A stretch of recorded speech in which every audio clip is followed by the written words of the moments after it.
భూమిపై గొప్ప వ్యక్తులుగా బ్రతికి ప్రాణం విడిచి సమాధిలో ఉన్న వారి పేర్లు.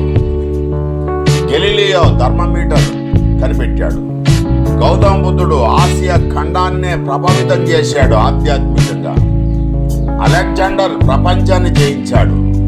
మహాత్మా గాంధీ భారత్ స్వతంత్రాన్ని తెచ్చాడు ఇంగ్లీష్ వారి నుండి. ఆల్బర్ట్ ఐన్స్టీన్ సాపేక్ష సిద్ధాంతం భౌతిక శాస్త్రానికి మలుపు తిప్పిన వ్యక్తి.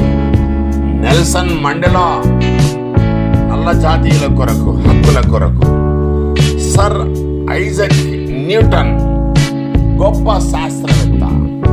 వీరందరూ కూడా చనిపోయారు, సమాధి చేయబడ్డారు.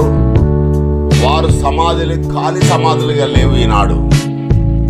వీరందరూ చనిపోయారు. భారత్లోనైతే అనేకమైన మతాలు స్థాపించిన వారు చనిపోయారు, కానీ ఎవ్వరు కూడా సమాధిని గెలవలేదు.